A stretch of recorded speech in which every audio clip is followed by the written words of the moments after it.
எடப்பாடி மட்டும் இல்ல, இன்னொருத்தர் கனவு கண்டுகிட்டு இருந்தாரு. யாரு? என்ன கொப்பர. யோசிக்கிறீங்களா யாரா என்ன கொப்பரன்னு? புதுசா கட்சி ஆரம்பிச்சாருல ஒருத்தர், அவருக்கு பேர் நான் வச்சிருக்க பேரு என்ன கொப்பர. ஏன்னா இந்த கடைசி காட்சியில சினிமாவில் வில்ல உட்கார்ந்துருப்பாரு, கதாநாயகனை கைத்துல தொங்க விட்டு அந்த கொதிக்கிற எண்ணெய்க்கு நேர தொங்க விட்டுருப்பாங்க. அப்ப வில்லன் கேட்பான்,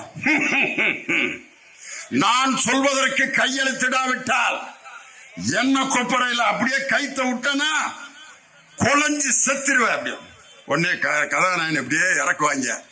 நம்ம படம் பாக்குறவங்களா, ஐயோ கதாநாயகன் என்ன கொதிக்குது, உள்ள விட்டுருவான் போல இருக்கு, செத்துருவார் போல இருக்கே கதாநாயகன், டக்குன்னு மேலே ஏத்திடுவான்.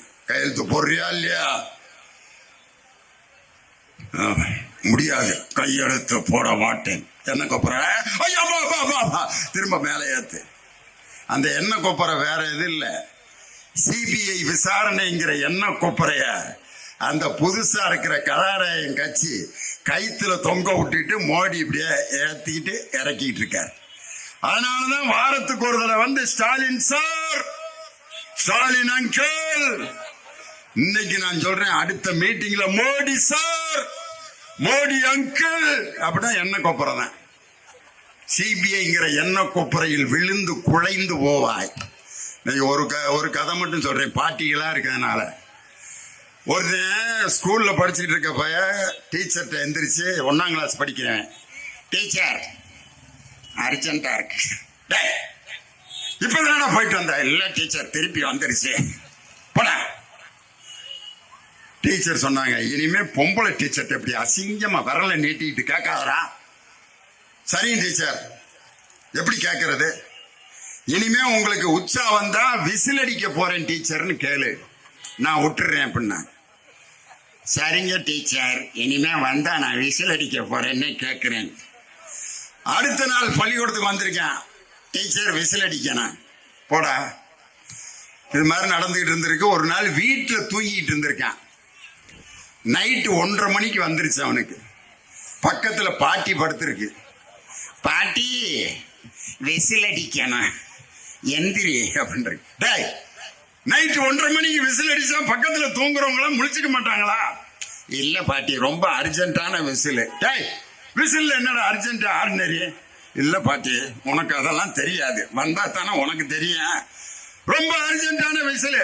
பாட்டி சொல்லுச்சு, ரொம்ப அவசரமா இருந்தா மெதுவா என் காதில் அடிச்சு விடுறா அப்படிங்கவன் பையன் அடிச்சுட்டான். பாட்டி காது நிறைஞ்சு சுட சுட வலியுது பாட்டிக்கு. அட பாடாவதி நாய் பத்த புள்ள, என் காதுல அடிப்பேன்னு தெரிஞ்சிருந்தா நான் என்னன்னு கேட்டிருப்பனாடான்ட்டு. அந்த கம்பெனிகளுக்கு பூரா காதுல மக்கள் அடிப்பார்கள்ங்கிறதுக்கு இதுதான் எடுத்துக்காட்டு. வாரத்துக்கு ஒரு முறை வந்து ஒரு கூட்டத்தை போட்டுவிட்டு சவால் விட்டு கொண்டிருக்கக்கூடிய அந்த டிகேகே, தமிழ்நாடு கலிசடைகள் கழகம், அதெல்லாம் இருக்கிற இடம் தெரியாமல் போய்விடும் திராவிட முன்னேற்ற கழகத்தினுடைய செயல்பாட்டுக்கு மத்தியில 72,000 வாக்குச்சாவடி, ஒவ்வொரு வாக்குச்சாவடிக்கும் 12 பேர், கிட்டத்தட்ட 12 லட்சம் வாக்குச்சாவடி முகவர்களை பெற்ற ஒரே இயக்கம் திராவிட முன்னேற்ற கழகம். அவங்களுக்கு 3 மண்டலத்துல மீட்டிங் நடத்தி முடிச்சாச்சு. இளைஞரணி 50 லட்சம் உறுப்பினர்களை கொண்ட இளைஞரணி உள்ள இயக்கம் திராவிட முன்னேற்ற கழகம். 10 லட்சம் பொறுப்பாளர்கள் உள்ள அருமையான இளைஞரணியை கொண்டது திராவிட முன்னேற்ற கழகம். இன்னைக்கு எடப்பாடி பழனிசாமி அப்படி ஒரு இளைஞரணி கூட்டத்தை நடத்த முடியுமா உங்க கட்சியில? எடப்பாடி பழனிசாமி போனாரு டில்லிக்கு, அப்ப யார பார்க்க போனாரு? ஐயா அமித்ஷா, ஐயா உள்துறை அமைச்சர். போனோன்னு என்ன நடந்திருக்கான்? சும்மா கற்பனை தான். உள்ள நுழைஞ்சிருப்பாரு, குட் மார்னிங் ஐயா, எடப்பாடி பழனிசாமி ஃப்ரம் தமிழ்நாடு. அங்க உள்ள இருக்க செக்யூரிட்டி சொல்லியிருக்கான், வாய மூட் அப்படின்னு இருக்கான். என்ன உள்ள நுழையும் போதே வாய மூட சொல்றாங்க? வாய மூடனா வலது பக்கம் திரும்புன்னு அர்த்தம். ஐயோ, உள்ள நுழையும் போதே வாய மூட், டர்ன் ரைட் சைடு அப்படின்னா எடப்பாடி ரைட் சைடு திரும்பி அமித்ஷா பாக்குறாரு. ஐயா வணக்கம், good morning, good evening. I am Edappadi Palaniswami.